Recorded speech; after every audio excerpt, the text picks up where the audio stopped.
Staying on the topic of the Russian invasion of Ukraine, and today being 1 year since Putin began the invasion of Ukraine, I want to look at this clip from Fox News Tucker Carlson's show, where he brings on Marjorie Greene to talk about the Russia-Ukraine war and continues to perpetuate his very dishonest and deeply incorrect views on what's going on, and specifically perpetuating the talking point that it is those who support Ukraine that are pushing for a less safe world and are causing World War III to be more likely.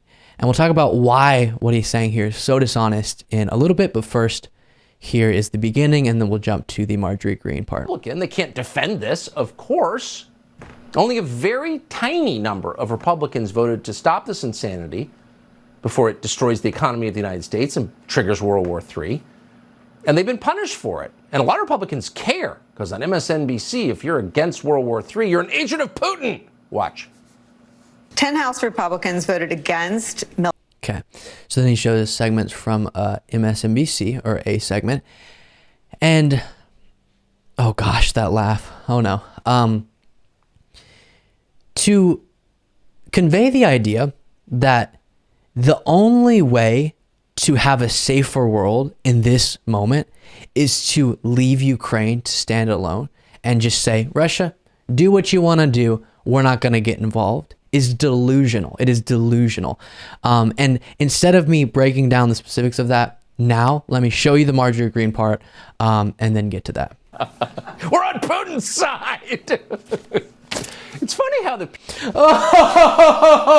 people who hate the United States the most and spend the most time tearing it down, oh, it's tainted by the original sin of slavery, it's a terrible country, 1619 Project, who truly hate the United States, are the one who accuse people trying to save the United States from being destroyed in a pointless war of siding with a foreign dictator. Ignore them. They do not speak in good faith. Why is it that recognizing slavery happened makes you someone who hates America? I don't get that logic there. They're liars. Marjorie Taylor Greene represents the state of Georgia in the Congress, and we are happy to have her on tonight. Congresswoman, you seem to be fighting still, a year later, a pretty lonely battle on the Republican side to wake up your own party to what they're supporting, which is Joe Biden's chief and craziest policy aim. Like, what is this? Well, it doesn't feel very lonely from my standpoint, Tucker. You know, we just heard Mike McCall, one of my colleagues in Congress, talk about bipartisan support for this war against Russia and Ukraine. Yeah, there's Did you hear that? This war against Russia in Ukraine, supporting a war against Russia and Ukraine is the way she's framing that. Now, is, from the Ukrainian perspective and from those supporting Ukraine, this a war against Russia because Russia's invading? Sure. But is that language purposeful to try to reframe and recalibrate the minds of the viewers?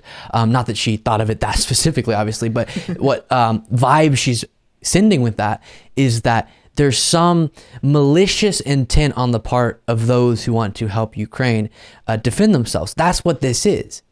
You would not say that I guess someone who's being assaulted and then defends themselves is partaking in an assault against the other person. That's not how you would frame it within a conversation, because they're defending themselves, which is exactly what Ukraine's doing. And she's making a decision to talk about it differently.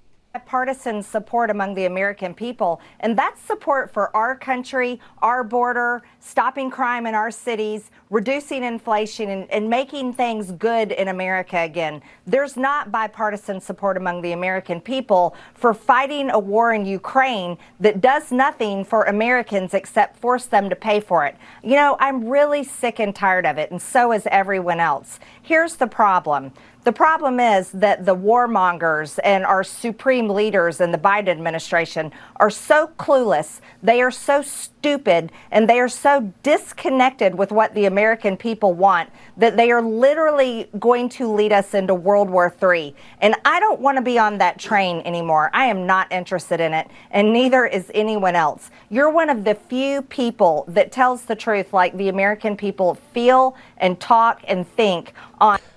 Okay, then she's complimenting Tucker. Before we watch more of this, let's dive into the talking points there.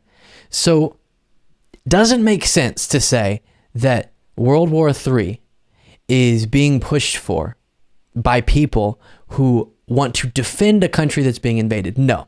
And the reason is because actually supporting Ukraine in this situation is the exact action you would take if you supported peace, if you supported a more safe, a more stable world, and actually cared about the safety of Americans, but also the citizens across the globe, people across the globe. And the reason for that is, and history tells you this, Putin's actions tell you this, and if we watch years play out, that will also, or if we observe the foreign policy moves of countries like Russia over the next decades, it'll also prove this exact point, which is whenever a country such as Russia, an authoritarian power with a lust for more power and more territory, etc., attempts to take over another country, if they're successful, I can tell you with complete and total certainty, it doesn't stop there. It will absolutely continue. Whether it be Russia gets eastern Ukraine and then pushes through western Ukraine in a number of years or beyond, that is absolutely what is going to happen. It's not going to work to say, okay, you do what you want to do there, but just don't bother anyone else afterwards. There will be a continued threat, and eventually we will be in an even more disastrous situation where an emboldened Russia, a more powerful Russia, continues to destabilize the world and put us in an even more threatening and disastrous moment. And so what they're pushing for is, let's right now, and by the way, often they don't frame it exactly explicitly like this, but stop supporting Ukraine, which is what they're pushing for. Stop supporting Ukraine, which would then, in the short term, cause countless lives to be lost, so much damage to be done, and a country would be more likely to be occupied by an authoritarian power that is violating their sovereignty. And that would be the short-term reality. The long-term reality would be that our world is even more unstable. So their lies and their dishonest portrayal of what they stand for is completely vile and is doing the exact opposite thing that they pretend it's motivated by. They pretend the reason why, listen, the Ukrainian people should be able to defend themselves, but the reason why I don't think we should support them is because I just care about peace in the world and stability in the world and all that and the American people. It's actually the opposite thing that is going to be an outcome of these very talking points and these very stances on Russia's invasion of Ukraine. And it makes my blood boil, I will tell you. Let's watch a little bit more. It tells the truth like the American people feel and talk and think on television that I ever see, telling the truth. And I'm trying to say the same thing in Congress, but yet we're the ones that are supposed to be for Putin.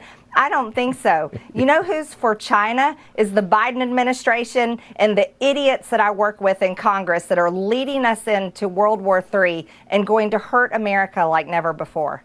Yeah, when an MSNBC anchor accuses you of hating America, you know maybe it's not entirely sincere attack. Are you making any headway? I mean, we really are moving towards something awful. I don't think that's an overstatement at all.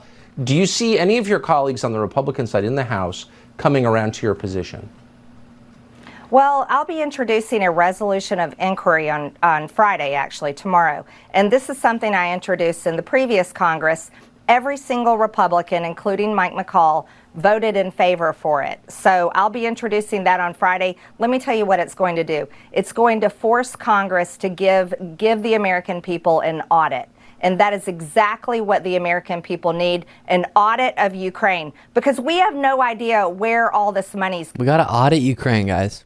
Has Ukraine been paying their taxes? going. I mean, we know that it's paying for pensions for Ukrainian leaders and people in their government, while people in East Palestine are suffering from basically a nuclear bomb that exploded in their city. We know that our American dollars are paying for aid in Russia, or in Ukraine, but we don't know where that's going. So I'm introducing. So that's another talking point that I just don't get, because we do know where it's going. Oftentimes, these are physical things being sent and used in the war. And Ukraine has been able to stand as strong as they have, or they are the ones who should get credit for the strength of how strong they're standing. But the resources they've had to do so have been coming from countries and coming largely from the United States. And that is good. And we know, maybe not dollar for dollar, but we know in a general sense where this money is going, what it's being used for. Ukraine defending themselves, military aid and otherwise.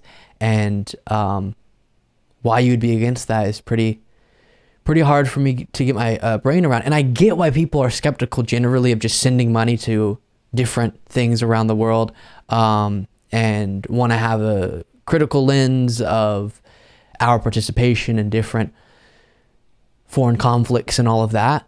But with this, it is so necessary that the United States uses its strength for good, which we haven't done so much throughout history. And it's time for us to use our strength for good in this situation. And that's what's happening. And so hopefully that will continue. Hopefully people like Marjorie Greene, Tucker Carlson, who are so dishonest, stunningly dishonest, will not prevail, will not have their ideas win out within the United States, and will continue to support Ukraine in their defense of themselves.